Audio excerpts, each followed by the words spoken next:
Bismillahirrahmanirrahim. Assalamualaikum warahmatullahi wabarakatuh.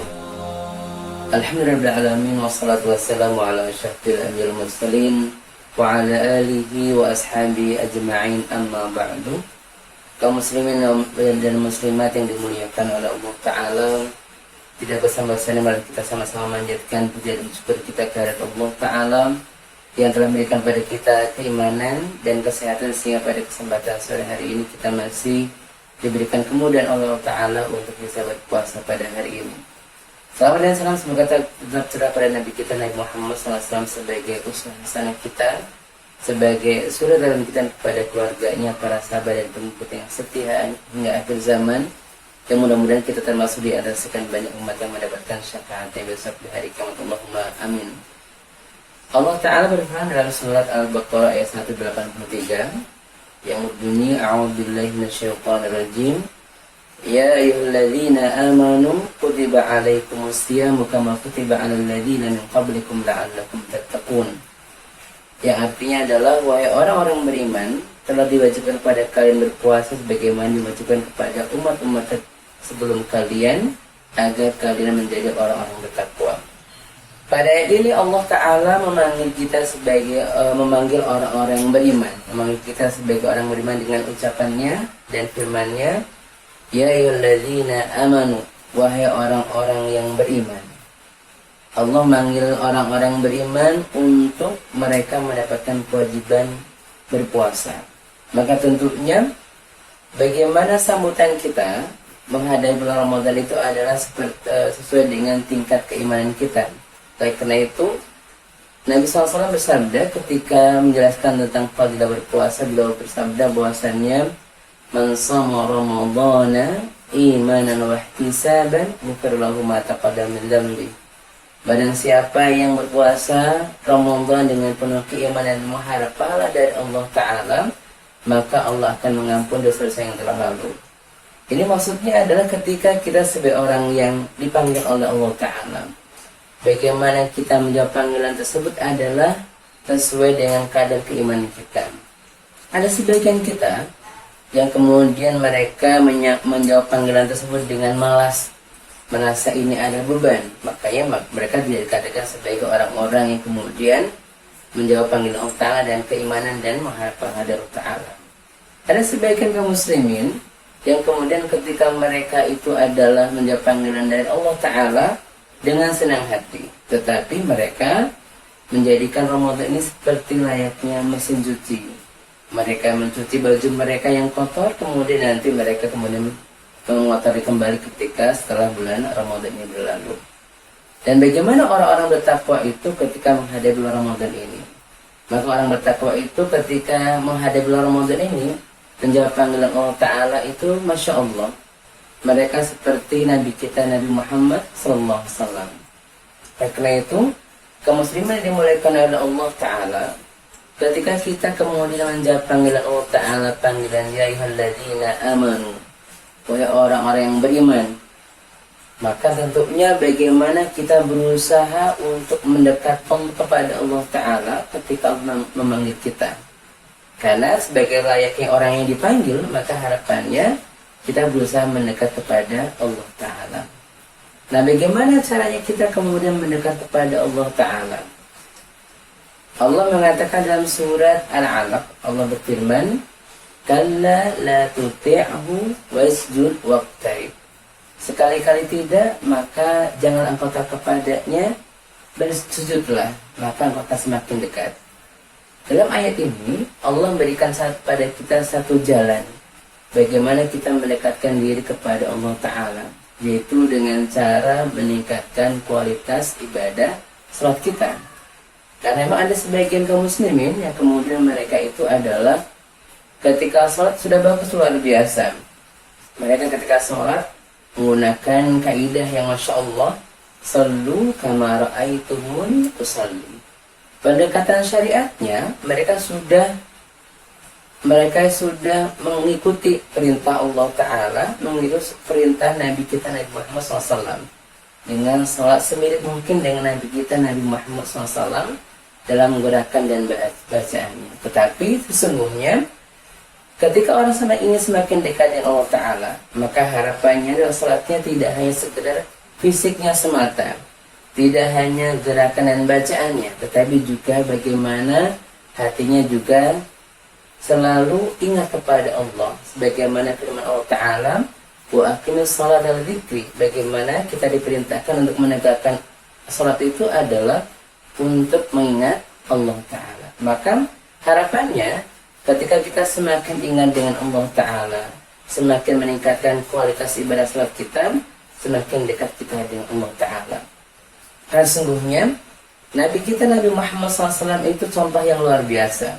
Ketika beliau salat malam itu benar diriwayatkan bahwa beliau sampai kakinya bengkak atau melepuh, mungkin bahasa yang lainnya. Bagaimana beliau tidak merasa bahwa itu tidak berasa lama dengan salat yang selama itu? Beliau menjalankannya dengan cinta kepada Allah Ta'ala. Karena jika ada seorang yang mencintai orang lain, mencintai seseorang yang dicintai oleh dia, maka tidak akan terasa lama ketika bertemu dengan orang yang dicintainya. Bagaimana dengan Nabi kita? Nabi kita, Masya Allah, Nabi kita adalah contoh yang terbaik bagaimana dia mencintai Allah Ta'ala, sehingga meskipun berlama-lama sholatnya, beliau tidak pernah merasa bosan, bahkan tidak merasa capek dengan sholat yang begitu lama itu. Sebagaimana dikatakan oleh Aisyah radhiyallahu anha bahwasannya Rasulullah SAW sholat 4, 4, dan 3. Tetapi jangan tanyakan lamanya, jangan tanyakan bagusnya. Kenapa? Kan luar biasa bagusnya. Bahkan beliau sholat adalah 2/3 malam, lalu dihabiskan untuk sholat malam beliau.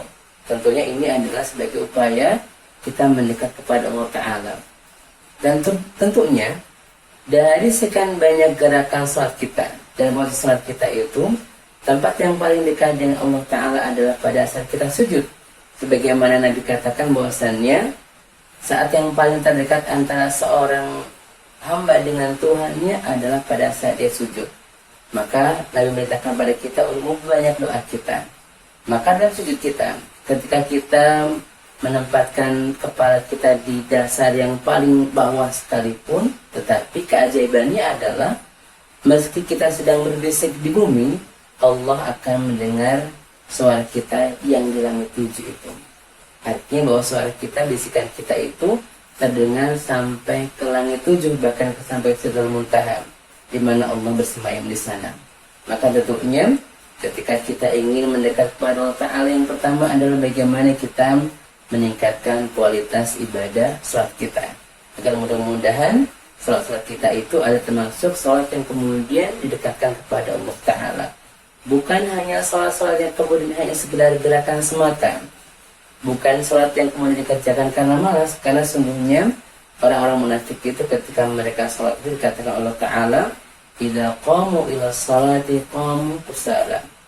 Ketika mereka salat, maka mereka salat dengan dalam keadaan malas, terpaksa.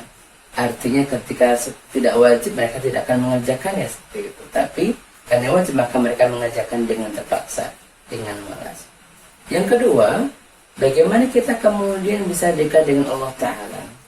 Ketika kita ingin dekat dengan Allah Ta'ala, maka pada bulan Ramadan ini, selain kita kemudian bisa memaksimalkan kualitas salat kita, yang kedua adalah bagaimana kita meningkatkan hubungan kita dengan Al-Quran, kitab suci yang Allah turunkan kepada kita sebagai umat manusia, umat Islam. Maka tentunya harapannya dikatakan oleh Allah Ta'ala dalam surat Al-Baqarah 186, katakan syahrul Ramadan alladzi unzila fihi al-Qur'an. 185 kalau tidak salah ya, mohon maaf sekali. 185 Allah berfirman bahwasannya syahrul Ramadan alladzi unzila fihi al-Qur'an, pada bulan Ramadan di mana Allah menurunkan Al-Quran di sana. Maka tentunya harapannya kita dekat dengan Allah Ta'ala adalah dengan senantiasa kita kemudian menjaga hubungan dekat dengan kitab suci Al-Quran. Maka bagaimana kita mencontoh Nabi kita Nabi Muhammad SAW, beliau tiap malam akan bersama dengan malaikat Jibril untuk kembali mengingat kembali tentang ayat-ayat Al-Quran yang pernah diturunkan pada tahun-tahun sebelumnya. Nah, kita pun juga sama harapannya, kita kemudian berusaha untuk memurojaah hafalan kita, meningkatkan kualitas bacaan Al-Quran kita, dan juga mungkin mengulang kembali hafalan kita. Dan tentunya ini menjadi salah satu sarana untuk kita kemudian semakin dekat dengan Allah Ta'ala. Cara yang ketiga, untuk kita bisa dekat dengan Allah Ta'ala adalah bagaimana kita kemudian memperbanyak doa-doa kita. Allah berfirman dalam surat Al-Baqarah ayat selanjutnya dikatakan, wa idza sa'alaka ibadi anni fa inni qarib ujibu da'watad da'i idza da'an falyastajibu wal yu'minu bi la'allahum yarshudun. Allah berfirman bahwasannya jika hambaku bertanya kepadaku tentang aku, maka katakanlah, aku sangat dekat. Aku akan menjawab doa setiap hambaku jika benar-benar dia berdoa kepadaku. Artinya apa? Allah mengatakan bahwa pada bulan Ramadan ini, ketika kita membaca Al-Quran, maka kita kemudian diperintahkan semakin dekat dengan Allah Ta'ala dengan kita memperbanyak doa-doa kita. Doa yang tulus kepada Allah Ta'ala untuk kita ucapkan pada saat-saat yang mustajab. Karena sungguhnya ketika sedang berpuasa itu, ada 3 waktu di mana akan diijabahi doa-doanya oleh Allah Ta'ala. Yang pertama adalah pada saat sepertiga malam terakhir, di mana Allah Ta'ala akan turun ke langit dunia dan Nabi katakan bahwasannya barang siapa Allah akan kemudian menjawab setiap atau mengabulkan setiap doa hambanya, kemudian Allah akan memberikan ampunan kepada setiap dosa hamba yang beristighfar pada waktu itu, dan Allah akan memberikan apa yang diminta oleh orang yang meminta pada waktu itu. Jadi pada sepertiga malam terakhir itu adalah kita gunakan bagaimana kita memanjatkan doa-doa kita kepada Allah Ta'ala. Tetapi memang sangat sedikit di antara kaum muslimin yang kemudian mendapati waktu tersebut. Karena biasanya mereka kemudian banyak sekali yang disibukkan dengan makan sahur mereka, sehingga kemudian lupa dengan doa-doa mereka. Padahal ini adalah waktu yang berharga sekali. Yang kedua adalah waktu di mana saat seorang ini berpuasa. Dari sejak pagi sampai dengan sore hari, dari subuh sampai dengan maghrib.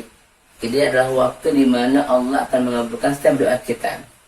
Maka setiap kita berpuasa itu, sejak subuh sampai dengan maghrib itu, Allah akan memberikan pada kita pintu-pintu terkabulnya doa-doa kita. Maka harapannya kita berbanyak doa pada saat kita berpuasa tersebut. Yang kemudian tempat yang ketiga adalah saat berbuka puasa. Karena berbuka puasa itu Allah mengatakan bahwasannya tidak akan ditolak doa yang diucapkan oleh seorang berpuasa ketika mereka berbuka puasa. Sebagian sahabat Nabi kita yang mengatakan ada 3 orang yang tidak akan tertolak doanya. Maksud di antaranya adalah doa orang berpuasa ketika mereka berbuka puasa. Kadang-kadang di antara kita hanya sekedar mencukupkan dengan doa berbuka puasa. Yang memang doanya ada yang mengatakan dhahabal dhama'u wabtallatil 'uruq wa thabatal ajr insyaallah.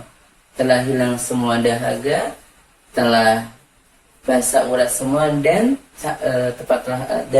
tetaplah pahala. Ini berarti ada doa saja untuk berpuasa, tapi di sini ada doa-doa juga yang kemudian Allah berikan pada kita, dikabulkan doa kita itu adalah pada saat kita berbuka puasa. Maka harapannya pada saat kita kemudian berpuasa itu, kita memperbanyak doa kita kepada Allah Ta'ala agar kita semakin dekat dengan Allah Ta'ala. Kenapa?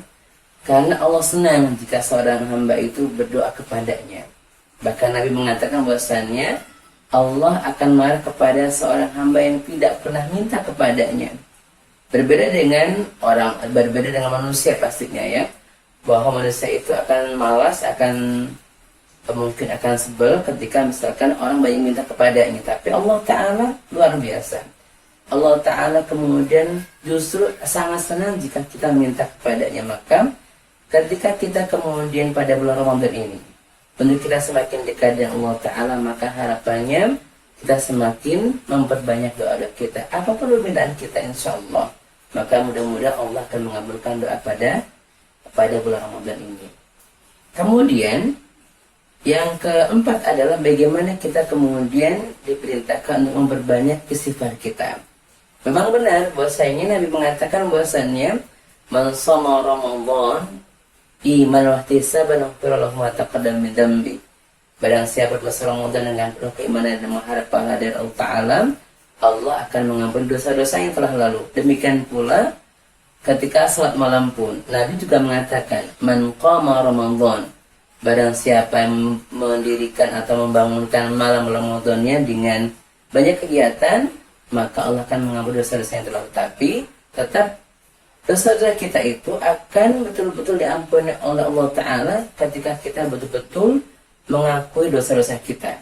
Bukan sekedar beribadah kemudian insya Allah kan diampuni, tidak. Tapi ketika dosa kecil kemudian kita tidak mengakui kesalahan kita, tidak kemudian menyesali perbuatan kita, maka dianggap besar oleh Allah Ta'ala. Tetapi dosa besar itu ketika kita menyesalinya, bertaubat-taubatan nasuha, maka insya Allah tidak ada yang berat bagi Allah Ta'ala untuk mengampuni dosa kita. Maka tentunya pada kesempatan Ramadan ini kita berharap bahwa kita akan kemudian mendekatkan kepada Ta'ala dengan kita memperbanyak istighfar kita, taubatan-taubatan kita, insya Allah yang mudah-mudahan ini ada sebagai bentuk kita mendekatkan diri kepada Allah Ta'ala.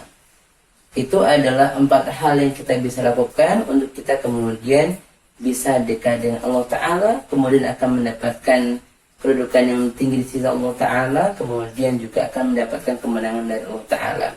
Demikian, mudah-mudahan manfaat. Wassalamualaikum warahmatullahi wabarakatuh.